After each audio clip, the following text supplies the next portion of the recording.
नमस्कार, बड़ी बहस में आप सभी का स्वागत है। मैं हूं आपके साथ पराग गुप्ता। मंच पर मोदी योगी की जोड़ी थी, निशाने पर पाकिस्तान था और गरज लाहौर तक सुनाई थी, क्योंकि मोदी योगी ने दहाड़ते हुए पाकिस्तान को खूब सुनाई, खूब ललकारा, खूब प्रहार किया और खूब हैसियत दिखाने का काम किया।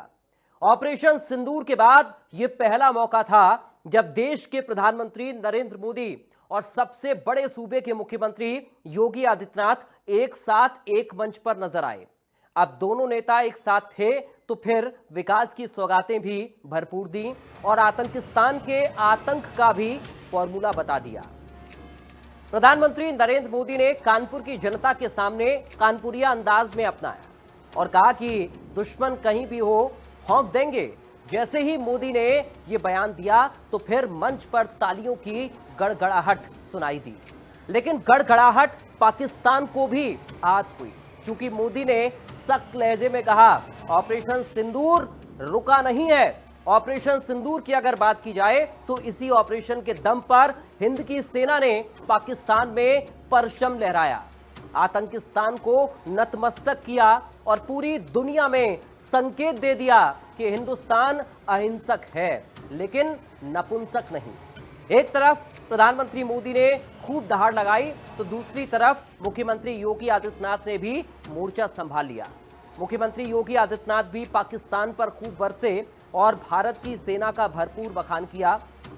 अब सवाल ये कि प्रधानमंत्री नरेंद्र मोदी और मुख्यमंत्री योगी आदित्यनाथ के बयान के मायने आखिर क्या है और दोनों पावरफुल नेताओं से पाकिस्तान थर थर क्यों कांप रहा है। आज इसी मुद्दे पर बातचीत होगी, लेकिन उससे पहले आपको सुनाते हैं कि प्रधानमंत्री नरेंद्र मोदी और योगी आदित्यनाथ की ओर से क्या कुछ कहा गया। सुनिए। भारत ने आतंक के खिलाफ अपनी लड़ाई में 3 सूत्र स्पष्ट रूप से तय किए हैं। पहला, भारत हर आतंकी हमले का करारा जवाब देगा। उसका समय, जवाब देने का तरीका और जवाब देने की शर्तें हमारी सेनाएं खुद तय करेगी। दूसरा, भारत अब एटम बम की गीदड़ बप्पी से नहीं डरेगा।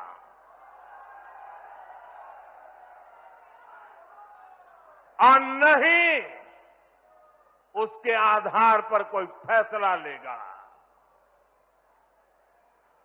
तीसरा, आतंक के आका और आतंकी सरपरस्त सरकार को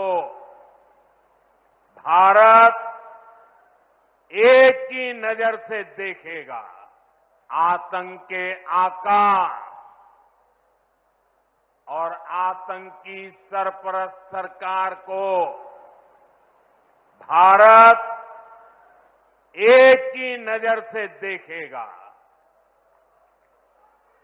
पाकिस्तान का स्टेट और नॉन स्टेट एक्टर, ये अब खेल चलने वाला नहीं है। अगर मैं सीधे सीधी कानपुरिया में कहूं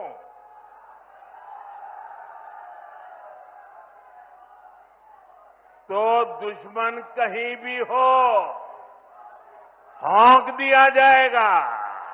दुश्मनों को वे जिस भाषा में समझें उसी भाषा में पहले सर्जिकल स्ट्राइक के माध्यम से, फिर एरियर स्ट्राइक के माध्यम से और अब ऑपरेशन सिंदूर के माध्यम से आदरणीय प्रधानमंत्री जी के मार्गदर्शन में भारत की सेना के शौर्य और पराक्रम के कारण आज पूरी दुनिया भारत के शक्ति और सामर्थ्य को एक उदाहरण के रूप में मान रही है। भारत की न्यू डिफेंस पॉलिसी, जिसके अंतर्गत दुश्मन के एयर डिफेंस सिस्टम को नष्ट करके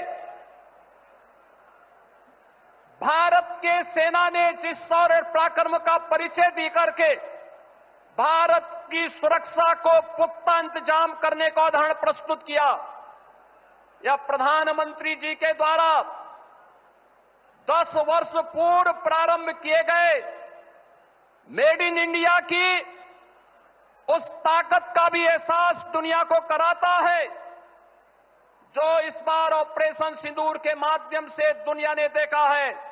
यह आत्मनिर्भर भारत की सफलता का भी एक बेहतरीन उदाहरण है। तो आपने सुना प्रधानमंत्री नरेंद्र मोदी और सूबे की मुखिया योगी आदित्यनाथ को। उन्होंने साफ शब्दों में आतंकिस्तान को करारा जवाब भी दिया, चेतावनी भी दी और यह बता दिया कि दरअसल भारत अब दबने वालों में से नहीं है। अगर भारत की तरफ कोई आंख उठाकर देखता है तो फिर भारत उसी तरीके से, उसी तेज तर्रार अंदाज में जवाब भी देता है और पूरे नियम कायदे कानून के साथ। इस वक्त हमारे साथ कुछ खास मेहमान जुड़ गए हैं, आपका सीधा परिचय करा दें और उसके बाद आज हम इसी मुद्दे पर बड़ी बहस में चर्चा करने जा रहे हैं। इस वक्त हमारे साथ रिटायर्ड कर्नल दिनेश शर्मा जी हैं, डिफेंस एक्सपर्ट के तौर पर। दिनेश शर्मा जी, आपका बहुत स्वागत है सर बड़ी बहस में इंडिया न्यूज में। साथ ही हमारे साथ defence expert retired colonel TP Tyagi साहब हैं। त्यागी साहब, आपका बहुत स्वागत है सर। हमारे साथ retired major Mohammad Ali Shah defence expert के तौर पर हमको ज्वाइन कर रहे हैं। मोहम्मद अली शाह साहब, आपका बहुत स्वागत है। सबसे पहले मोहम्मद अली शाह जी, शुरुआत में आपके साथ ही कर रहा हूं, कैसा लगा प्रधानमंत्री नरेंद्र मोदी का ये देसी अंदाज, जिसमें उन्होंने आतंकिस्तान को साफ शब्दों में चेता दिया है? शायद अगर समझदार पाकिस्तान हो तो इन शब्दों को भली भांति जान ले। पराग जी, मेरे ख्याल से प्रधानमंत्री की स्पीच बहुत ही क्लियर थी और अच्छा मैसेज दिया है कि देखिए, हम क्यों इंतजार करें एक और पहलगाम, पुलवामा, 26/11 या 13 दिसंबर, ये कोई भी ऐसा आतंकी हमला होने का। जिसी भी मुल्क से आतंकी आता है, यानी कि वो ऐसे नहीं आया, उस मुल्क की सेना, वहां की सरकार, उसका सरप्रस्त है, उस पे हम हमला करेंगे, पीरियड। सिंपल सी बात है और ये क्रिस्टल क्लियर है जी। इनको किसी को भी शक नहीं होना चाहिए उसके बारे में। तो मेरे ख्याल से बिल्कुल जो यहाँ पर एक मैसेज कन्वे किया है, 100% आतंकिस्तान से वैसे भी इतना नुकसान हो चुका है हमको, हमने इनके डबल नुकसान करा। और आज हमने देखा कि बड़े उनके वजीर आजम, उनके प्रधानमंत्री साहब शहबाज शरीफ ने कबूला है जी। 4 अन्य देशों में घूम कर आए बेशर्मों की तरह, और अब जाकर आके कबूलते हैं कि 9 और 10 तारीख की रात को वो हिंदुस्तान पे हमला करने का प्रोग्राम था। हाँ। और जिससे पहले फजर के बाद, जिससे पहले वो कार्रवाई करते, हिंदुस्तान ने आके उनपे ब्रह्मोस ठोक दिए। ये हमने नहीं कहा है, ये हमारे प्रेस ब्रीफिंग में हमारे एयर मार्शल साहब या हमारे डीजी हमारे जनरल साहब ने नहीं बोला ये उन्होंने, बल्कि ये बोले हम नहीं बताएंगे आपको क्या हथियार इस्तेमाल किए थे, ये पाकिस्तान के शहबाज शरीफ साहब ने कहा है। तो मतलब बेशर्मी की हद होती है। आप घूम के आ रहे हो विदेश, चिट्ठी खा के आ रहे हो, वहां पर आप फील्ड मार्शल को फील्ड मार्शल प्रमोट कर रहे हो, आप घूम के आ गए, फिर आप बोलते हो कि भैया हाँ, याद आया, नुकसान तो हुआ था। या तो सपनों के देश में हो आप, या तो आप ख्याली पुलाव भर रहे हो। शाहिद अफरीदी क्रिकेटर ने अपनी एक रैली निकाली, उसने क्या किया, उसने केवल सोशल मीडिया पे पोस्ट किया और एक रैली निकाली, झूठी रैली, ठीक है, जीत गए। अरे कोई बच्चों का खेल है क्या? 1 डाउन 2 डाउन 3 डाउन 1-1 कर रहे हो आप। हम जो है हिंदुस्तानी, हम स्ट्रेटेजिकली देख रहे हैं, स्ट्रेटेजिकली बड़ी पिक्चर। ये बच्चों की तरह, बच्चों का खेल नहीं होता, लूडो खेलते हैं या स्नेक्स एंड लैडर्स या चेस खेलते हैं, उस टाइप से देख के अच्छा 2 डाउन 4 डाउन 4 या 5 डाउन, कितने जहाज गिरा है, इतने, ये वो देख रहे हैं, छोटे लॉसेस गिन रहे हैं ये लोग। बेसिकली ये बात हमारे प्रधानमंत्री साहब ने स्पष्ट कर दी है, ये आतंक की कोई भी घटना हिंदुस्तान बर्दाश्त नहीं करेगा। बिल्कुल। और हंसी तो तब आती है सर कि जब पाकिस्तान कहता है कि हमने भारत के राफेल उड़ा दिए। बताइए, ऐसा ऐसा कोई फाइटर जेट है क्या पाकिस्तान के पास जो राफेल को गिरा दे? अपने आप में ये हास्यास्पद है। और टीपी त्यागी सर, मैं तो ये सोच रहा था कि पाकिस्तान कैसे कैसे नैरेटिव गढ़ रहा था। बताइए, वो कह रहा था कि हमने ये एयरबेस तबाह कर दिया भारत का, हमने ये एयरबेस तबाह कर दिया। अरे प्रधानमंत्री ने हमारे खुद जाकर बता दिया कि देखिए पीछे S-400 खड़ा हुआ है, एकदम सही सलामत है, और हम सेना का हौसला बढ़ा रहे हैं। त्यागी सर जी, बिल्कुल ठीक कहा आपने। ये ऑपरेशन सिंदूर के बाद में प्राइम मिनिस्टर कहाँ गए? आदमपुर जी एयरबेस के ऊपर। वही आदमपुर एयरबेस जिसको तबाह करने का कहा था पाकिस्तान ने, वो बिल्कुल ठीक ठाक था। वो वहां जाके उतरे और बैकग्राउंड में खड़ा हुआ था S-400, यानी कि वो कह रहा था पाकिस्तान की हमने उनका एक S-400 तबाह कर दिया, वो इंटैक्ट था। तो उनको कुछ बगैर नाम लिए पूरी दुनिया में मैसेज चला गया कि पाकिस्तान झूठ बोल रहा है। उसके बाद वो बीकानेर गए। बीकानेर में वो जिस एयरबेस पर उतरे, नाल एयरबेस, उसके बारे में भी पाकिस्तान ने कहा था, लेकिन वो भी बिल्कुल ठीक ठाक था। उसके बाद में उन्होंने करनी मंदिर में अपनी सभा की। उसके बाद वो गुजरात में गए,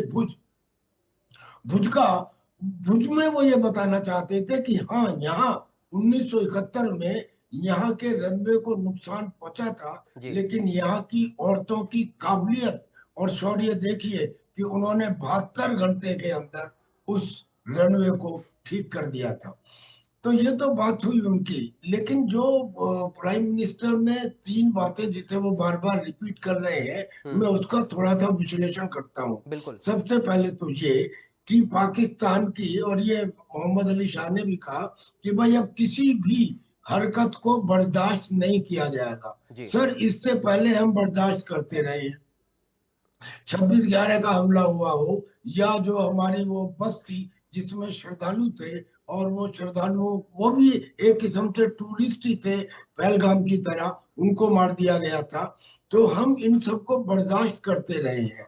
अब जो बात है वो ये है कि मेरे घर में अगर आग लग जाए तो मैं संविधान की धाराओं का विश्लेषण नहीं करता, मैं तुरंत एक्शन लेता हूं। इसलिए उन्होंने ये कहा कि अब पहले तो एक सर्जिकल स्ट्राइक की, उसमें 3 किलोमीटर तक अंदर गए, फिर बालाकोट एयर स्ट्राइक की, उसमें 60 किलोमीटर तक अंदर गए, और अब जब हमने ऑपरेशन सिंदूर किया तो 150 किलोमीटर तक अंदर गए, और फाइनल ये बता दिया कि अब डिले नहीं होगा, यानी कि सर्जिकल स्ट्राइक या बालाकोट एयर स्ट्राइक की तरह से वेट नहीं किया जाएगा, क्विक स्ट्राइक होगी, क्विक स्ट्राइक होगी। और उसके लिए आर्मी, नेवी, एयरफोर्स को खुली छूट दे दी गई है कि दे डिसाइड कि किस वे में उसका जवाब देना है, कहाँ जवाब देना है, लेकिन every action will be reported. और उसमें भी ये कह दिया कि गोली की जगह गोला, यानी कि वो जो न्यूटन का लॉ है कि for every action there is a equal and opposite reaction. बोले no sir, now it will be massive and opposite reaction. दूसरा पॉइंट वो बताते हैं कि ये जो उनका न्यूक्लियर हॉक्स है जी, ये नहीं चलेगा। अच्छा, दुनिया में आप मुझे बता दीजिए कि किसी देश ने किसी न्यूक्लियर देश के अंदर जाके घुस के हमला किया हो? ये पहला केस है साहब। ये न्यूक्लियर कंट्री थी, पाकिस्तान है, और इसमें जाके हमने अटैक किया। यही शो करता है the courage in spite of being a nuclear country. तो उन्होंने बता दिया कि ये न्यूक्लियर होक्स है। उसकी कहानी थोड़ी लंबी है, मैं उसे यही खत्म करता हूँ कि न्यूक्लियर होक्स अब नहीं चलेगा। तीसरा पॉइंट जो उन्होंने कहा वो बहुत इंपॉर्टेंट है।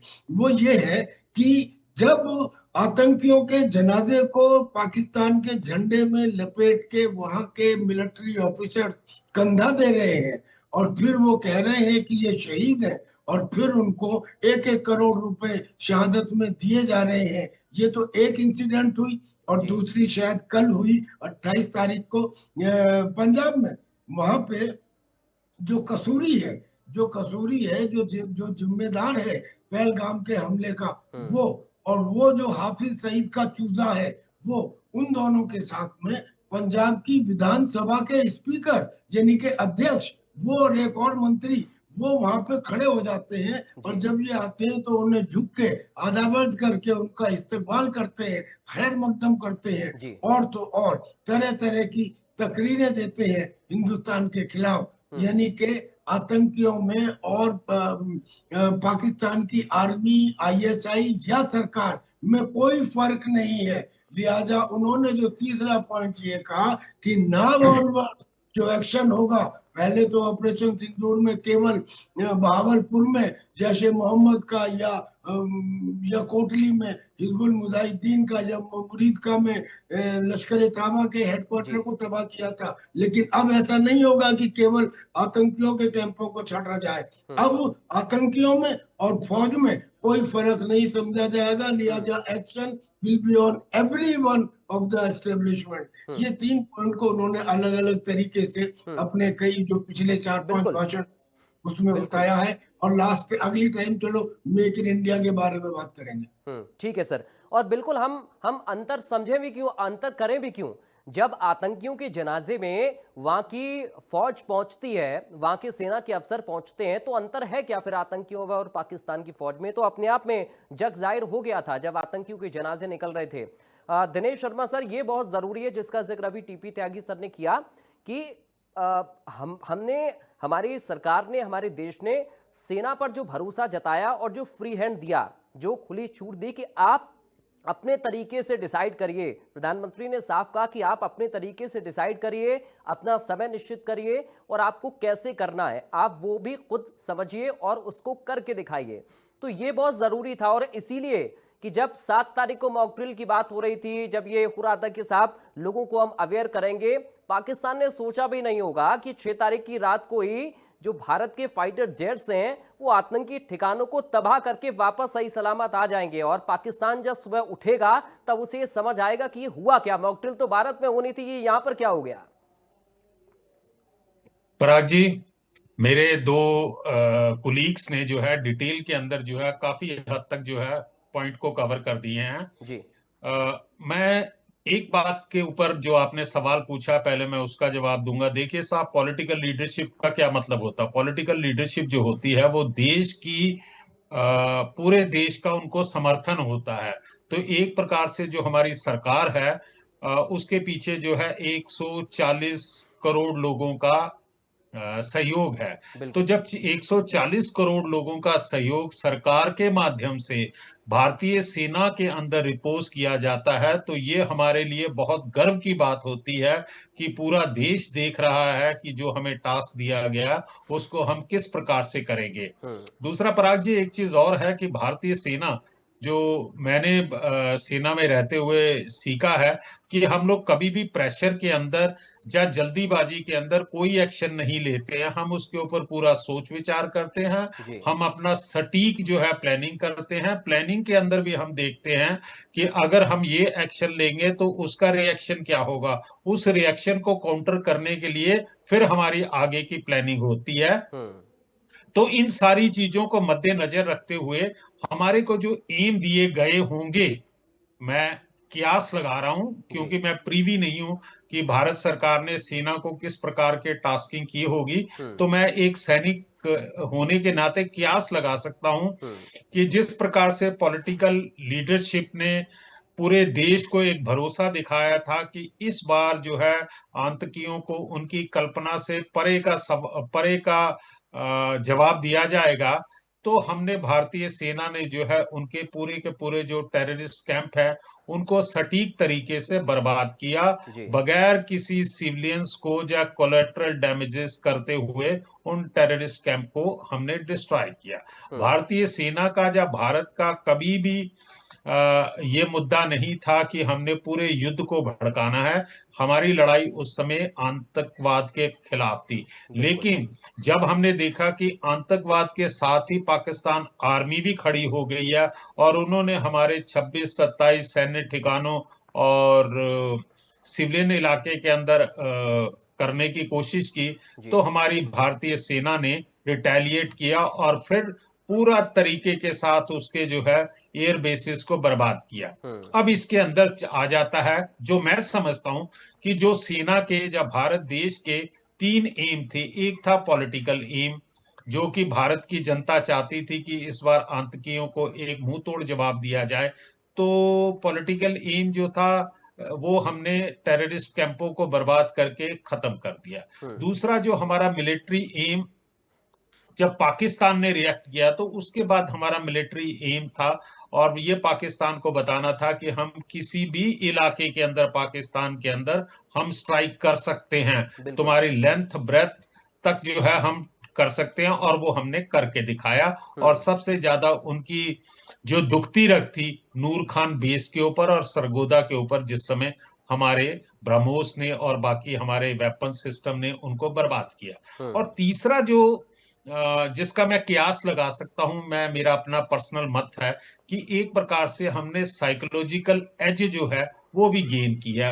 वो टेररिस्ट के माइंड के अंदर एक प्रकार का डर और भय उत्पन्न कर दिया है कि उन टेररिस्ट ऑर्गेनाइजेशन को, कि चाहे किसी की भी छत्र छाया में रह रहे हो, आईएसआई हो, पाकिस्तान आर्मी हो, आप जहां भी कहीं छुपे होंगे, भारत सेना आपको ढूंढेगी और आपको मार देगी। ये बातें हुई, और उसके बाद जो है वो घुटने रगड़ता हुआ हमारे पास आया और सीज फायर के लिए, क्योंकि हमारा शुरू से मुद्दा नहीं था कि युद्ध हम नहीं चाहते थे। बिल्कुल। हम एक शांति प्रिय देश है, हमें युद्ध से नहीं मतलब था, हमारी लड़ाई थी आतंकवाद के पीछे। अब उसके बाद जो होती है, तीन घटनाएं होती हैं, मैं घटनाएं तो नहीं कहूंगा, 3 इवेंट होते हैं जो कि हमारे आदरणीय कर्नल त्यागी साहब ने और मेरे दोस्त मेजर मोहम्मद ने बता दिया हुआ। लेकिन उसमें से देखने वाली बात, पराग जी देखिए, क्लियर कट, मैं बहुत, मतलब मुझे गर्व होता है कि मेरे देश के अंदर आज की तारीख के अंदर इस प्रकार की लीडरशिप है। Clear cut, without mincing word, उन्होंने अपना रिजॉल्व जो है पब्लिक मीटिंग के दौरान बता दिया है, जो कि पाकिस्तान को एक प्रकार का संदेश दे दिया गया था। अब जो विपक्ष वाले हैं, जब बाकी लोग हैं, वो कहें कि इस बात का ढिंडोरा क्यों पीटा जा रहा है प्रधानमंत्री साहब के द्वारा या बाकी होम मिनिस्टर के द्वारा। देखिए पराग जी, राजनीति होती है एक तरफ, लेकिन आपने 140 करोड़ लोगों को अपनी शौर्य गाथा और अपनी कैपेबिलिटीज के बारे में बताना है। जब जनता प्रधानमंत्री साहब के मुंह से इस प्रकार की बातें सुनती है तो एक प्रकार सा पूरे देश के अंदर एक प्रकार का अपने राष्ट्रवाद की भावना जागृत होती है, और लोग गर्वित महसूस करते हैं कि हमारी सेनाएं और हमारा देश इस प्रकार की कैपेबिलिटीज उनके अंदर है, चाहे मेक इन इंडिया है, चाहे हमारा रिजॉल्व है, या भारतीय सेना की कमिटमेंट है। उसके बाद आ जाती है बात जो मेरे दोस्त जो है मेजर मोहम्मद ने बात की कि 4 देशों के अंदर गया। मैं 3 की तो बात नहीं करूंगा, मैं चौथे देश की बात करूंगा, अजरबैजान के अंदर। 28 मई को अजरबैजान का नेशनल डे था, और जिसके अंदर जो है इनका जो प्रधानमंत्री है शहबाज शरीफ तो खैर सरनेम है आपके नेशनल चैनल के ऊपर, शरीफ तो नहीं है तो गुंडा ही है। तो वो वहां पे पब्लिक को एड्रेस कर रहा है कि देखिए, हमने जो है 9 और 10 की रात को सुबह नमाज पढ़ने के बाद 4:30 बजे जो है हमने जो है भारत के ऊपर, नहीं भारत नहीं बोला, दुश्मन के ऊपर हमला करना था, लेकिन उससे पहले ही ब्रह्मोस मिसाइलों ने आके हमें कर दिया। हमने भारत के 6 जहाजों को गिरा दिया। 4 राफेल थे जो कि फ्रेंच में बसते थे। मैं शहबाज शरीफ की मिमिक्री करने की कोशिश कर रहा हूं, तो ये 4 राफेल, 1 मिराज और एक और, उसे छठे जहाज के बारे में नहीं ध्यान में आ रहा है, एक और ड्रोन हमने कर दिए। हमारे सिपह सलार ने मुझे सुबह फोन किया, हमारे सिपह सलार ये जो है फील्ड मार्शल, उसने मुझे फोन किया कि दुश्मन ने हमारे ऊपर हमला कर दिया। तो मैंने कहा चलिए उनको मुंह तोड़ जवाब दीजिए, और गैदरिंग को फर्दर एड्रेस करता। अब हम अपने फील्ड मार्शल मुनीर को आपके साथ इंट्रोड्यूस कराना चाहते हैं। पराग जी ध्यान दीजिए, आप और आपके दर्शक, ये मेरा लास्ट वाला सेंटेंस जो है, तो जिस समय कैमरा फोकस होता है ये मुनीर के सामने, तो उसकी बॉडी लैंग्वेज देख लीजिए। पराग, अगर आप जानते हैं कि जो कुछ बोला जा रहा वो झूठ है, तो आपके अंदर एक प्रकार की गिल्टी कॉन्शियस आती है, वो आपकी बॉडी लैंग्वेज से जो है सब लोग देख सकते हैं। मैं चाहूंगा कि अगर आपके पास वो क्लिप वगैरह हो तो आप अगले कार्यक्रम में या कभी जो है भारत के, क्योंकि आपका बड़ा विख्यात चैनल है, तो भारत के दर्शकों को दिखाइए और इस पॉइंट को हाईलाइट कीजिए कि झूठे व्यक्ति के चेहरे के ऊपर और उसकी बॉडी लैंग्वेज के ऊपर किस प्रकार का फर्क पड़ता है। एंड फाइनली देखिए 2014 से पहले क्या होता था कि हमारे यहाँ आतंकी हमले होते थे और हमारी सरकारें जो उस समय की हैं वो डोजियर बना के इंटरनेशनल बॉडी के पास या यूनाइटेड नेशन के अंदर जाते थे और वहां पे ये कहते थे कि पाकिस्तान टेररिज्म को स्पॉन्सर कर रहा, ये कर रहा, वो कर रहा, ये कर रहा, तो उसका देखिए किसी प्रकार का कोई असर नहीं हुआ। इंटरनेशनल बॉडी ने किसी प्रकार का जो है पाकिस्तान के ऊपर एक्शन ले लिया। इवन ओसामा बिन लैडेन जो है वो उसके एबोटाबाद के अंदर से जो है अमेरिकन ने पकड़ा, जो ये उनको भी धोखा देता रहा, पाकिस्तान उनसे डॉलर लेता रहा। तो लेकिन अभी जो है मुझे बड़ा गर्व होता है कि हमारे देश के अंदर ऐसी पॉलिटिकल लीडरशिप है जिन्होंने क्या कहते हैं एक्शन लिया है और एक्शन लेने के बाद साफ साफ बता दिया इंटरनेशनल बॉडी को कि आज के बाद किसी प्रकार का आतंक होगा तो हम अपना राइट टू सेल्फ डिफेंस जो है इस्तेमाल करेंगे। और साइमल्टेनियसली जो है इन्होंने 32 देशों के अंदर हमारा जो डेलीगेशन गए हैं उसका इम्पैक्ट जरूर होगा, चाहे विपक्ष वाले कहें कि वो टूरिज्म पे गए हैं, इसका इम्पैक्ट होगा। जिस समय पराग आप 1 to 1 बात करते हैं, जब आप फैक्ट एंड फिगर के साथ बात करते हैं, जब आप प्रूफ दिखाते हैं, तो इसका सर्टेनली इम्पैक्ट पड़ता है। तो अभी आने वाले दिनों में देखिए, लेकिन पाकिस्तान जैसा कि हमारे कर्नल त्यागी सर और मोहम्मद ने बताया, पाकिस्तान बाज नहीं आने वाला।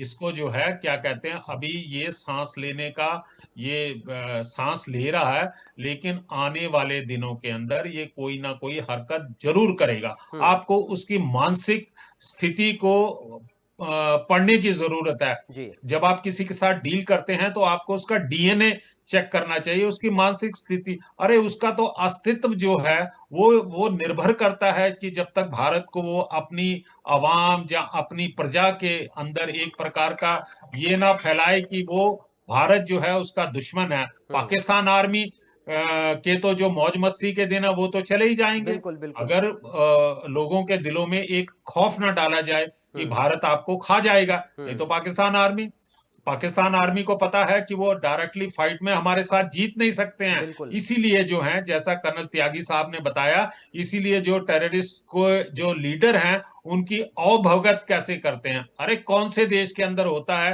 कि टेररिस्ट मारे जाते हैं और आप वहां पे पाकिस्तान आर्मी जाती है और उनके ताबूतों को जो है नेशनल फ्लैग के अंदर डाला जाता है। ये तो क्लियर कट है, क्योंकि पाकिस्तान आर्मी जो है वो मलाई खा रही है, वो बैरक में नहीं जाएगी। उसे एक प्रकार की लत पड़ चुकी है आराम की जिंदगी जीने की, और भारत के साथ जो है प्रॉब्लम क्रिएट करने के लिए ये टेररिस्ट ऑर्गेनाइजेशन है। Thank you Parag ji for giving me so much time. ठीक है सर, मैं लौटूंगा आपके पास। मेजर शाह, जैसा कि अभी सर कह रहे थे, दिनेश शर्मा सर, कि ये तो जग जाहिर है पाकिस्तान सुधरेगा नहीं और वो अपनी हरकतों से बाज नहीं आ सकता, लेकिन अब ये भी जग जाहिर हो गया है कि अब डोजियर नहीं बल्कि भारत डोज देता है सीधे। अब ऑपरेशन सिंदूर चूंकि लगातार जारी है, बार बार हम इस बात को कह भी रहे हैं, सुन भी रहे हैं, क्या लग रहा है ऑपरेशन सिंदूर का जो आगे का सिनेरियो है, आगे की जो दिशा है, वो प्रधानमंत्री की बातों में छिपी हुई है, जो प्रधानमंत्री बार बार खुलेआम मंच से आतंकिस्तान के लिए कह रहे हैं? जी पराग जी, आपका बड़ा अच्छा सवाल है और मेरे सीनियर्स कर्नल त्यागी और कर्नल दिनेश शर्मा साहब ने बड़े सटीक एक्यूरेटली समझाया जी। इसी बात को और आगे बढ़ाते हुए मैं कहूंगा कि देखिए, जैसे कि कर्नल शर्मा साहब ने बताया कि पाकिस्तान की सेना उनके जनाजे पे, आतंकियों के जनाजे पे फातिया पढ़ने के लिए वर्दी में आके रो रही थी। ठीक है, तो उनके लिए इशारे अर्ज है, अभी तो बस शुरुआत है, होता है क्या आगे आगे देखिए होता है क्या। ये आपका सवाल भी का भी जवाब होगा, क्योंकि अभी हमें बस पॉज किया है ऑपरेशन सिंदूर। अभी एक ऐसी, ये पाकिस्तान बिल्कुल कुत्ते की दुम होती है ना, कभी सीधी होते ही नहीं है। आप कुछ भी कर लीजिए, आप कुछ भी आप चाहे दुनिया में आप कर लीजिए, सीधी होगी ही नहीं। तो मैं नहीं मानूंगा कि पाकिस्तान जब तक उसका नक्शा वर्ल्ड मैप से नाम निशान वैसे ही मिटने वाला है, एक बटेगा बलूचिस्तान में, एक गिलगिट में, एक सिंध प्रोविंस में, एक पीओके अलग होएगा, ये अपना ऑटो मोड में होएगा। ये जब तक ये जिंदा है तब तक इनकी सांसें चलेंगी, तब तक ये बदमाशी करते रहेंगे, ये बाज आएंगे नहीं। और पाकिस्तान देखिए, अब तक हम समझते थे, एक बात तो मेरे को बहुत क्लियर हो गई, इस पे मेरे को कोई शक नहीं है कि हम लोग सोचते थे कि भाई पाकिस्तान की सरकार है, फिर पाकिस्तान की सेना उनके ऊपर है ना, मगर पाकिस्तान की सेना के ऊपर उनके आकाए हैं, जैसे कि हाफिज सईद, मौलाना मसूद अजहर, ये भाग जाए, भागते हुए छुप जाए अफगानिस्तान के अंदर, कहीं भी छुप जाए, कहीं भी भाग ले, मेरी तरफ से गाजा पट्टी में जाके गुफाओं में घुस जाओ, हम ढूंढ निकालेंगे। अगर ये गलतफहमी में है कि ये भगते रहेंगे, हम इनको हम खोद निकालेंगे। और जो लोग हमको सरहद के इस पार बैठ के सुन रहे हैं, वो कान खोल के सुन लें और खूब जान लें, हिंदुस्तानी आपको ढूंढ निकालेंगे, कहां तक भागोगे। और जो पाकिस्तान की सेना है, जिनको मैं आतंकियों से अलग नहीं मानता हूं, और ये साबित हो चुका है कई मर्तबा, 99 में जब कारगिल युद्ध हुआ था, जो घुसपैठी चोरी छुपे आए थे सिविल ड्रेस में, जब उनको मारा गया, उनकी जेब में से रेगुलर पाकिस्तान आर्मी का आई कार्ड निकला। जब हमको मारने के बाद जब बोला भाई शव वापस ले लो आप, नहीं नहीं नहीं, हमें वापस नहीं ले रहे, हमें नहीं है, हम नहीं जानते हैं इनको, आपको जो मर्जी आए आप करिए, जो मर्जी आए आप करिए, हम चाहते हैं हम दुश्मन के साथ कोई भी सलूक कर सकते हैं। लेकिन भारतीय सेना एक प्रोफेशनल सेना है। मैंने जनरल वीपी मलिक साहब का इंटरव्यू लिया था, तो उन्होंने बताया कि हमने पूरी इज्जत आबरू के साथ उनको दफनाया, पूरे लास्ट राइट्स दिए, क्योंकि ये हमारा कल्चर है, तो ये हमारा प्रोफेशनलिज्म है। पाकिस्तान ने क्या करा, लेफ्टिनेंट सौरभ कालिया साहब की बॉडी को अब्यूज करके भेजा, एम्पुटेट करके भेजा, उनको बहुत ही मेरे को दुख हो रहा है कहते हुए, जिस तरीके से हमने ब्रिगेडियर बाजवा साहब कारगिल में थे, इन्होंने थे, इनके कैप्टन शेर खान थे, उनको एक साइटेशन लिखकर उनकी शव में भेजा, उसको निशाने हैदर से नवाजा गया, जो कि परमवीर चक्र के बराबर का होता है हिंदुस्तान से कंपेयर किया जाए। इन्होंने क्या करा हमारे साथ, तो और जब आप सोचिए साहब, जब हमारे प्रधानमंत्री साहब, जब अटल बिहारी वाजपेयी साहब बस लेकर, अमन की आशा लेकर पाकिस्तान गए थे, ये इतने खलीस हैं, ये उस टाइम पे कारगिल में एंटर करे। जनरल शरफ, जो आर्किटेक्ट ऑफ कारगिल वॉर माना जाता है, जो इनका जनरल भगोड़ा हो गया था, एक जनरल तो भगोड़ा हो चुका है ऑलरेडी, अब एक जनरल ने हारने के बाद अपने आप को फील्ड मार्शल, मेरे मुंह से कि फील्ड मार्शल निकलता है वैसे, फील्ड मार्शल नियुक्त कर दिया। अब आप कंपैरिजन देखिए ना, हमारे कंपेयर नहीं करा, मगर फिर भी आप देखिए, हमारे इतने कैरिस्मेटिक जनरल्स हैं, हमारे इतने charismatic field marshal Sam Manekshaw, field marshal Cariappa, आप देखिए इनके लल्लू, general Ayub Khan, general Asim Munir, they deserve that. इनके ऐसे हंसी आती है सर, इनको देख के ना हंसी आती है। और आपने बीच में जो बात कही ना, मैं माफी के साथ बीच में रोककर एक बात कहना चाह रहा हूं, कि जो कहते हैं कि साहब अगर सिंध में पानी नहीं बहा तो हम खून की नदियां बहा देंगे, वो बंकर पे छुप गए थे जाकर। देखिए, मैं ना यहाँ पे मेरे जो दो सीनियर हैं, सबसे जूनियर मोस्ट हूँ, हिंदुस्तान का एक फॉर्मर मेजर साहब, निहत्ता सिविल ड्रेस में भूतपूर्व मेजर, पाकिस्तान के फील्ड मार्शल को चुनौती देता है, भैया अगर तुम्हारे में दम है ना, तो मेजर मोहम्मद अली शाह का एक बाल ही बाका करके दिखाओ, मैं मान जाऊंगा तुम्हारे में दम है। ये लोग बेसिकली हैं डरपोक, बिल्कुल, ये लोग बेसिकली हैं डरपोक। ये घुस गया था अपने बंकर के अंदर, इनका फील्ड मार्शल। फिर जब चुनौती मिली हिंदुस्तान की मीडिया से, तो टैंक के सामने दिखला हुआ, और टैंक के ऊपर सर 4 स्टार प्लेट थे, आपने गौर किया होगा, अभी कभी सुना ही नहीं, कभी टैंक के ऊपर स्टार प्लेट जो स्टाफ कार में लगाए जाते हैं, तो टैंक के ऊपर स्टार प्लेट लगा के ये फील्ड मार्शल। भाई आप देखिए कि कहीं पे भी सुना होगा, कहते हैं इतिहास अपने आप को दोहराता है। 1965 में जब जनरल अयूब खान ने अपने आप को हारने के बाद, उन्होंने भी फील्ड मार्शल अपने आप को घोषित किया था। फिर निशाने पाकिस्तान, जो कि हमारा भारत रत्न के बराबर का होता है, अपने आप को निशाने पाकिस्तान दिलवाया। उसके बाद चंद सालों के बाद वो राष्ट्रपति बन गए पाकिस्तान के, और जिस पाकिस्तान का downfall down down down down hill ही है, कोई फ्यूचर इनका है ही नहीं। आप देखिए 2 मुल्क, मैं ये नहीं कहूंगा कि साथ में जन्म लिया, हिंदुस्तान का जन्म पहले से था, लेकिन मैं कहूंगा सफर साथ में स्टार्ट किया। एक आगे तरक्की की राह पे है, दूसरा भी बढ़ रहा और है। वो ये इनके इस वाले फील्ड मार्शल के साथ भी होने वाला है। बिल्कुल बिल्कुल, लेकिन पीछे को बढ़ रहा है, तो ये अपनी कब्र खुद खोदेगा। और जब जहाज डूबता है तो चूहे दुबक के वहां से भाग के निकल के आते हैं। आपने बताया कि जैसे कि आपने सिंधु नदी के किनारे बिलावल भुट्टो जरदारी, उसने हेट स्पीच दी थी, या तो खून बहेगा या पानी बहेगा। कराची एयरपोर्ट पे उनका एक्ट्रेस का वीडियो आज वायरल हुआ है, जो कहती है कराची एयरपोर्ट में इनके पास धोने के पानी नहीं है, मुंह धोने के क्या धोने के मुझे मालूम नहीं, मगर पानी नहीं है इनके पास। ये हाल है पाकिस्तान का। तो बेसिकली ये अपनी कब्र खुद खोद रहा है, और ये एहसास इनको है, लेकिन ये आवाम को बेसिकली बेवकूफ बना रहे हैं। अपने इनके अमीर लोग जो है वो तो भाग रहे हैं कनाडा, यूके, वेस्टर्न कंट्रीज में, जो गरीब लोग हैं वो मारे जा रहे हैं।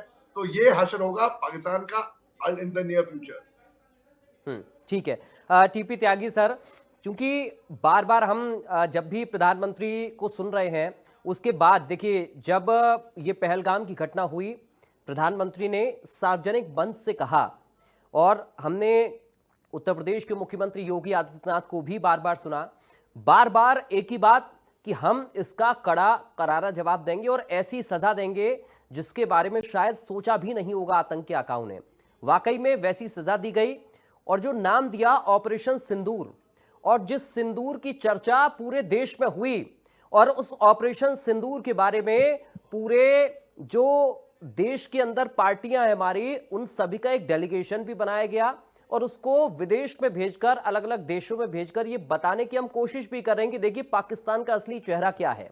ये जो पूरी स्ट्रेटजी आप देख रहे हैं, प्रधानमंत्री का कहना, सजा देना, और उसके बाद बाकायदा विपक्ष को साथ लेकर और पूरे देश में इस बात को बताना कि पाकिस्तान का असली चेहरा क्या है, ये पूरी स्ट्रेटजी, ये सेना का मनोबल बढ़ाना, सेना के बीच में पहुंचना, ये जो एक तरीके से जो रणनीति अपनाई गई, पाकिस्तान को भी करारा जवाब देने की, उसको चोट पहुंचाने की अलग अलग माध्यमों से, और देश की सेना का मनोबल बढ़ाने की, देश की जनता का विश्वास जीतने की, इस पूरी स्ट्रेटजी को आप कैसे देख रहे हैं त्यागी सर?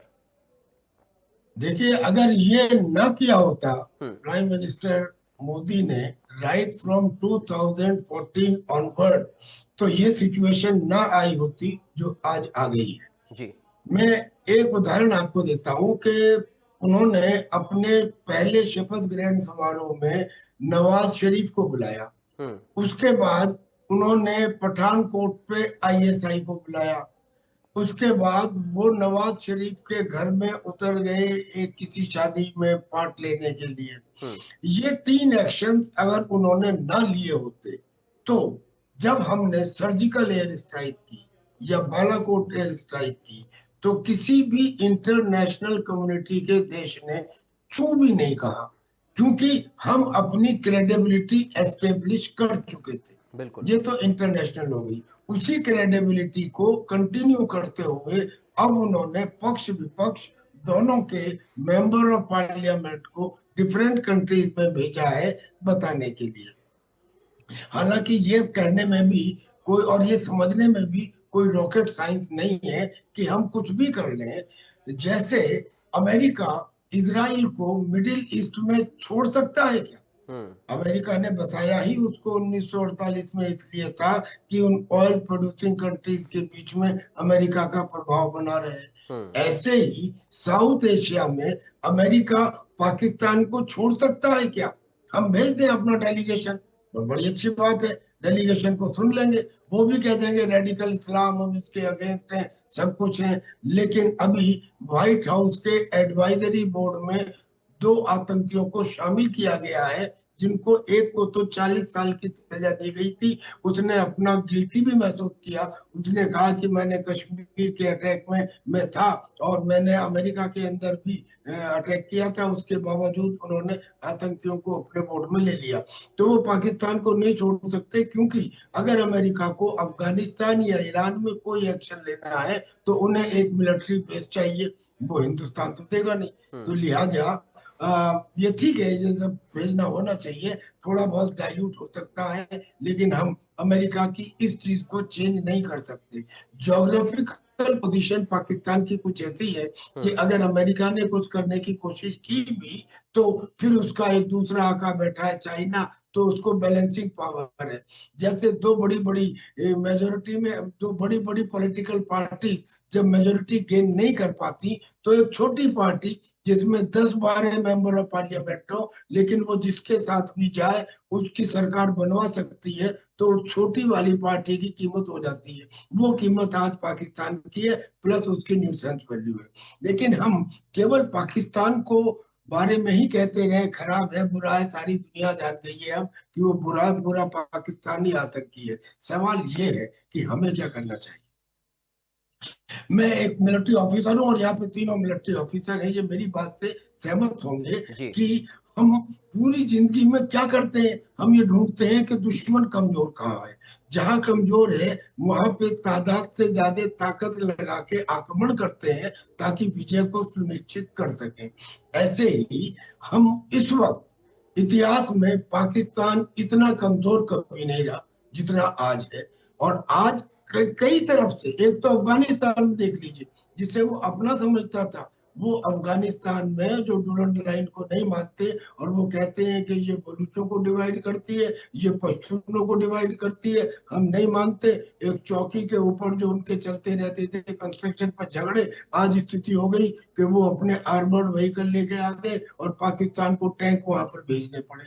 ऐसे ही बलूचिस्तान जो किसी तरह से अब तक चलता रहा लेकिन वो अपनी खुद मुख्तारी का ऐलान कर चुका है। 80% बलूचिस्तान के ऊपर पाकिस्तान का कोई कब्जा नहीं बचा है। ऐसे ही खैबर पख्तूनख्वा तहरीके तालिबान पाकिस्तान का इतना खौफ कि पाकिस्तान की फौज और पुलिस वहां घुसने से डरती है। और तो और पीओके यानी कि पाकिस्तान ऑक्युपाइड कश्मीर के अंदर टीटीपी का क्या काम, लेकिन दुश्मन और दुश्मन एक ही के दोस्त हो गए। वो टीटीपी वहां पहुंच गया और वो वहां पे पाकिस्तान के सिपाहियों के ऊपर हमला करता है। तो पाकिस्तान सब तरफ से घिरा हुआ है और प्लस ऊपर से हिंदुस्तान से, यानी कि पाकिस्तान सबसे ज्यादा कमजोर है। अब ऐसे में हमें सहनशीलता तो किसी कीमत पर नहीं दिखानी चाहिए। और मैं आपके माध्यम से आज सभी जो देख रहे हैं उनसे एक सवाल पूछना चाहता हूँ कि सर, जो हमें सिखाया गया सहनशीलता बहुत अच्छी बात है, घर में यस, परिवार में यस, समाज में यस, सहनशीलता 100% होनी चाहिए, इसे व्यक्तिगत चरित्र कहते हैं। लेकिन व्यक्तिगत चरित्र में और राष्ट्रीय चरित्र में फर्क होता है। राष्ट्रीय चरित्र में सहनशीलता 0 होनी चाहिए, जबकि इधर 100% मैंने कहा। इसलिए क्योंकि जब देश की सुरक्षा का सवाल हो तो तब सहनशीलता, धैर्य, सर जब बंदूक सामने हो तो गीता नहीं पड़ी जाती। आपको मैं एक उदाहरण देता हूँ। अगर पृथ्वीराज चौहान ने पहली बार में सहनशीलता दिखाते हुए मोहम्मद गौरी को माफ ना किया होता तो आज हिंदुस्तान का इतिहास दूसरा होता। यानी कि अब मैं कहता हूं कि ईश्वर करे कि दोबारा ऐसी नौबत ना आए। अब ये नहीं होना चाहिए कि अब दोबारा करेगा तो देखेंगे। भाई हम तो 5 बार देख चुके। सबसे पहले हमारे जितने प्राइम मिनिस्टर हुए सबने पाकिस्तान की तरफ दोस्ती का हाथ बढ़ाया। जवाहरलाल नेहरू ने इंडस वाटर ट्रीटी में पाकिस्तान को उसके हक से ज्यादा पानी दिया। लाल बहादुर शास्त्री ने 1965 में युद्ध जीतने के बाद भी हाजीपीर पीस वापस कर दिया। इंदिरा गांधी ने 1971 का युद्ध जीतने के बाद भी बगैर किसी गेन के, बगैर अपने प्रिजनर ऑफ वॉर को छोड़ाए हुए 93,000 सिपाहियों को प्लेट उतरवाने के बाद भी वापस कर दिया। और जो हमारे अटल बिहारी वाजपेयी थे वो बाकायदा लाहौर में एक पीस बस लेके चले गए। और बाद में नरेंद्र मोदी भी नवाज शरीफ के वहां गए। लेकिन कभी पुलवामा हुआ, कभी उरी हुआ, कभी कारगिल हुआ, हर बार पाकिस्तान ने कमर में छुरा घोंपा। अब हम कैसे कहते हैं कि पाकिस्तान की गलती है, पाकिस्तान ने हमारे साथ विश्वासघात किया। गलती तो हमारी थी कि जो हमने बार बार विश्वास किया। हमने विश्वास किया इसलिए उसने विश्वासघात किया ना। यानी कि नाउ द सहनशीलता और the tolerance should be 0 means now the momentum which has broken now for some time। लेकिन एक खुशी की बात है कि ये कहा गया है कि ऑपरेशन सिंदूर जारी है, इसकी कोई एक्सपायरी डेट नहीं है। तो उस ऑपरेशन सिंदूर में पार्ट 2 या पार्ट 3 किया जाना चाहिए। ये उम्मीद करना, मेरे दोनों अच्छे रिनाउंड पैनलिस्ट भी इस बात को कह रहे हैं कि पाकिस्तान सुधरने वाला नहीं है। और जब सुधरने वाला नहीं है तो फिर हम ये नहीं देख सकते कि हमारे 14 लोगों की पुंछ में मृत्यु हो जाए। हालांकि हमने एयर डिफेंस बना के, दीवार बना के, काइनेटिक और नॉन काइनेटिक मिला के इस किस्म का चक्रव्यूह रचा कि पाकिस्तान का कोई एरियल टारगेट तो क्रॉस नहीं कर पाया। लेकिन हम एलओसी के ऊपर आर्टिलरी फायर को, लाइट मशीन गन को, मीडियम मशीन गन को कैसे रोक ले। हालांकि उसके लिए भी हमने अरेंजमेंट किया, T-72 तक टैंक थे वहां पे किए थे। पर कुल मिला के बात यह है कि जब पाकिस्तान की तरफ से सुधरने वाला है ही नहीं और ये हरकतें होती रहेंगी और वहां का हर जो फौजी है या जो सरकार में है वो आतंकी ही है, तो ऐसे में रिलेंटलेस, because now वही military strategy कि Pakistan is at the weakest link, now we should strike, irrespective of the fact कि अमेरिका को क्या लगेगा। अरे अमेरिका तो 71 में भी आया था 7th फ्लीट लेके, हमारे साथ भी तो लोग बाग हैं। तो now we should, international community की तो सोचने की आवश्यकता ही नहीं है। सर उधार की ताकत कभी वक्त पे काम नहीं आती। क्या चाइना के HQ-9 एयर डिफेंस सिस्टम या उसके J-17 कॉम्बैट एयरक्राफ्ट जिसकी थोड़ी देर में ही एयर फ्रेम में दरार पड़ गई, या उसकी PL-15 मिसाइल जो होशियारपुर में पड़ी हुई पाई गई, उनमें से कोई काम आया क्या? तो उधार की ताकत वक्त पे काम नहीं आती, लिहाजा we should take action. और मुझे सर एक सेकंड और दीजिए बस, मैं ये कहना चाह रहा हूँ कि जो ये कहा गया है कि act of terror will be taken as act of war. It is not only for Pakistan, it is for India also. यहाँ पे बैठ के जो लोग पाकिस्तान के गुण गाते हैं कि पाकिस्तान ने चूड़ियां नहीं पहन रखी, या वो लोग जो कहते हैं कि हिंदुस्तान की सेना तवांग में पिट के आ गई, इसकी सब की बात अगर करें तो इट शुड बी टेकन। इसमें तो यहाँ तक आ गया है कि अनलॉफुल एक्टिविटी प्रिवेंशन एक्ट में जितने अपराध बताए गए हैं, कोई भी अपराध होगा तो उसे एक्ट ऑफ टेरर माना जाएगा। और एक्ट ऑफ टेरर है इसका मतलब एक्ट ऑफ वार है, और एक्ट ऑफ वार है इसका मतलब ये कि उन्हें वार क्रिमिनल घोषित करो, जेल के अंदर बंद करो, कम से कम 2-4 तो ऐसे पॉलिटिकल लीडर्स को बंद करो जो आज तक स्लीपिंग सेल का या ओवरग्राउंड वर्कर्स की मदद करते रहे हैं। हमको ये एक्शन दिखने चाहिए। ये तो हम हिंदुस्तान के अंदर कर सकते हैं, 2-4-6 तो करें, अदरवाइज फिर वही सिचुएशन हो जाएगी कि 2 महीने के बाद फिर चाइना कुछ और मदद दे देगा, टर्की दे देगा, अजरबैजान दे देगा, तजाकिस्तान दे देगा, फिर सिचुएशन वैसी नहीं रहेगी जैसी आज है। तो देश काल पात्र को देखते हुए there is a need to take decisive military action now. ठीक है सर। दिनेश शर्मा सर, देखिए ये बात तो फैक्ट है कि जो लोग पाकिस्तान के पक्ष में गाए बगाए बयान दे देते हैं कि चूड़ियां नहीं पहनी, ये सारी बातें अब इनको जनता सुनने वाली नहीं है, और जवाब भी समय पर जनता देना समझ गई है, जान गई है कि कौन कैसा है देश के अंदर और कौन किसकी मदद कर रहा है। अब सवाल ये भी है सर कि भारत की तो सर ऐसी नेचर है नहीं है, भारत का ऐसा नेचर कि पहले से हम किसी को परेशान करें, हमारा तो दरिया दिल है, हम माफ भी करना जानते हैं। और उसी का ये उदाहरण भी है कि बार बार जब हमारे प्रधानमंत्रियों ने पहल की, बातचीत की या फिर शांति की, पाकिस्तान ने हमेशा दगा दिया। लेकिन अब ये स्पष्ट हम मान सकते हैं कि मिट्टी के टीले की तरह पाकिस्तान की स्थिति है।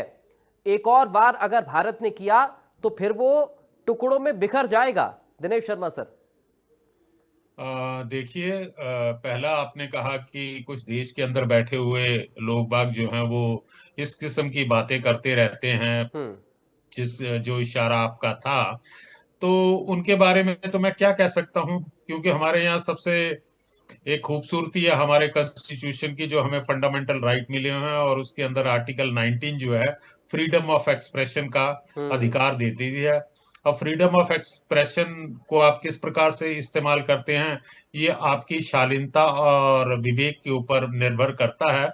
और इसके लिए मैं त्यागी सर से पूरी तरह से सहमत हूं कि कोई इस प्रकार का जो है इनके खिलाफ भी कड़ी कार्रवाई करनी चाहिए, ताकि देश के अंदर से किसी प्रकार के विद्रोह के जो है सुर ना उठे। 3-4 के लिए जरा थोड़ा सा ठीक ढंग से उनको डील किया जाएगा, तो उसके बाद बाकी जितने भी हैं हमारे उनके साथ भी हो जाए। अब आ जाती है पाकिस्तान की बात। जैसा मैंने पिछले सेगमेंट में बताया कि आपको जो है उनकी मानसिक स्थिति को पढ़ने की जरूरत है। जब से पाकिस्तान बना है वो उसका बेसिक जो अस्तित्व है वो इसी बात के ऊपर निर्भर करता है कि भारत का अस्तित्व को खत्म किया जाए, ये उनका है। देखिए, हम लोग जो हैं वो लड़ाई कर रहे हैं आतंकवाद के अगेंस्ट, टेररिज्म के अगेंस्ट, लेकिन पाकिस्तान जो है उनका सोच, उनका रेडिकलाइजेशन, वो इसको कुछ इसको अलग तरीके से जो है वो पेश करते हैं, जो कि मैं ज्यादा इसके ऊपर डिटेल में नहीं जाऊंगा। तो पाकिस्तान को इस समय सबसे जिस प्रकार से आज की तारीख के अंदर जो है पाकिस्तान एक विघटित कंट्री है, जिस प्रकार से त्यागी सर ने पूरा डिटेल के अंदर उनके 4 प्रांतों का, पीओके और गिलगिट बाल्टिस्तान का बता दिया, तो आने वाले दिनों में ये ज्यादा समय नहीं लगेगा जिस समय की बलूचिस्तान अलग हो सकता है। इवन एक चीज शायद त्यागी सर बताना भूल गए, वो था सिंध प्रांत, जहां की पानी के लिए जो है कई दिनों से विद्रोह चल रहे हैं। अभी तकरीबन कोई 1 हफ्ता पहले ही उनके मेन स्ट्रीम मीडिया ने ये इस प्रकार की खबरों को छापा है। उससे पहले तो मेन स्ट्रीम मीडिया इन प्रकार के विद्रोह को, सिंध में पानी के लिए जो चल रहे हैं, उसको नहीं छापते थे। और अभी हाल में देख लीजिए कि वहां की पब्लिक ने कैसे सिंध प्रांत के गृह मंत्री के घर को ऊपर हमला किया, और फिर एक वो किसी नेता की बेटी के ऊपर भी हमला किया गया है। तो इस प्रकार से अब सिंध प्रांत भी वहां पर भी है। तो जब आपके देश के चारों प्रांतों के अंदर, चारों प्रांतों इंक्लूडिंग पीओके में, जब इस प्रकार के आपके विद्रोह की भावना लोगों के अंदर उठी हुई होती है फॉर ए लेजिटिमेट रीजन के लिए, तो आप ज्यादा दिन तक जो है इन लोगों को या इन प्रांतों को नहीं जोड़ सकते हैं। और सबसे बड़ा बात जो है कि जो पाकिस्तान का पंजाब प्रांत है, उसने जो है ना इलीगली जो है बाकी पूरे पाकिस्तान को कब्जा करके रखा हुआ। पाकिस्तान का अपने इस्लाम के नाम के ऊपर ये बातचीत करते हैं, मुसलमान के नाम पे बातचीत करते हैं। अरे भाई, तुम अपने देश के अंदर देख लो, बलूचिस्तान के अंदर भी जो है वो भी तो मुस्लिम है, सिंध प्रांत के अंदर भी तो मुस्लिम है। और दूसरा जो है, आप जो अफगानिस्तान के 10 लाख शरणार्थी आपके देश में रह रहे हैं, वो भी तो मुस्लिम है। आप उनको बाई फोर्स जो है अफगानिस्तान के अंदर भेज रहे हैं। तो ये जो है, ये इस्लाम के नाम का या धर्म के नाम का ना आप ढिंडोरा मत पीटिए। धर्म जो है, धर्म एक पर्सनल आस्था है। धर्म जो है वो हमें सिखाता है, करुणा सिखाता है, भाईचारा, मानवता के प्रति एक प्रकार का प्यार होता।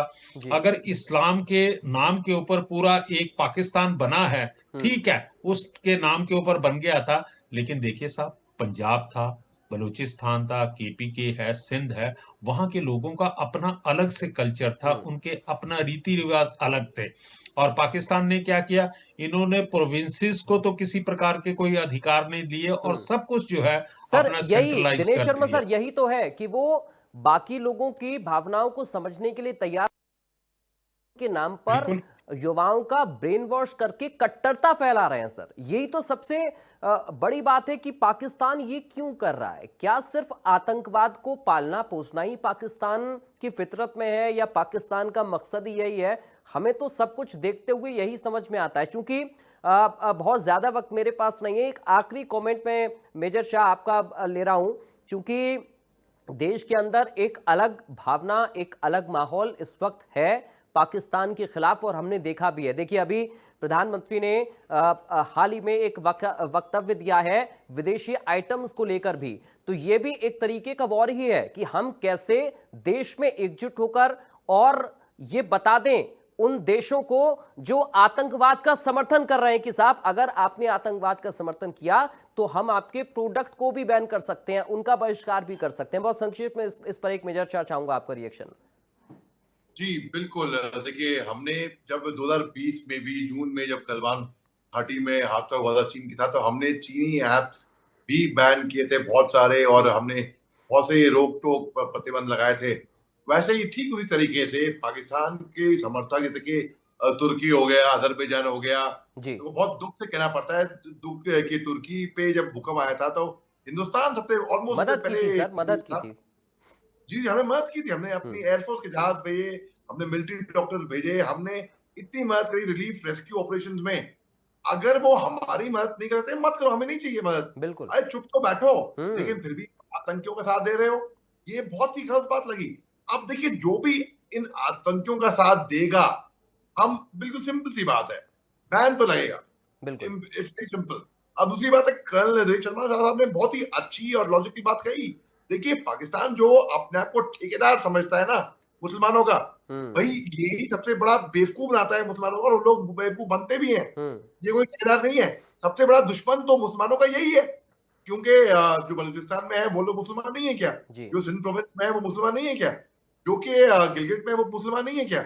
अब यही सबसे बड़ा दुश्मन है। हमारे देश के प्रधानमंत्री साहब जब कहाँ थे, जब ये पंजाब में हादसा हुआ तब सऊदी अरेबिया में थे, जो कि मक्का मदीना वहां पर है, जो सदर मानते हैं मुसलमानों के राष्ट्रों का। तब वो स्वयं जेदा में थे। उनको अपना दौरा रद्द करके एक दिन में ही वापस आना पड़ा।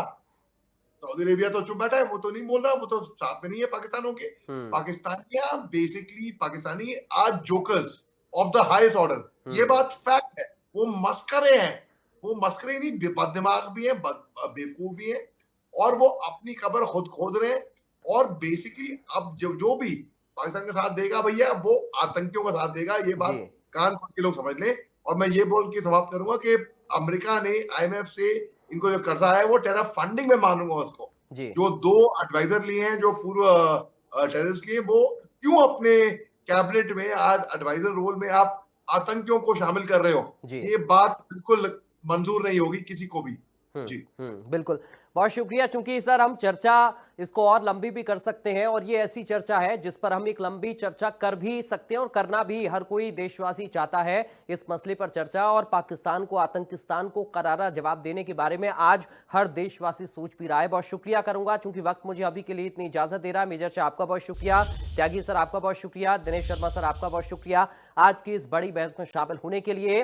तो भारत के प्रधानमंत्री ने, उत्तर प्रदेश के मुख्यमंत्री योगी आदित्यनाथ ने ये साफ शब्दों में संदेश पाकिस्तान को, आतंकिस्तान को कहें, दे दिया है कि साहब अगर आपने जरा भी भारत को छेड़ने की कोशिश की, कट्टरता फैलाने की कोशिश भारत के अंदर की, तो फिर उसी भाषा में आपको जवाब भी दिया जाएगा। और जो देश के अंदर के दुश्मन है, जो दीमक की तरह देश को खोखला करने के बारे में सोच रहे हैं, उनकी भी खैर नहीं है। फिलहाल बड़ी बहस से मुझे दीजिए इजाजत। नमस्कार।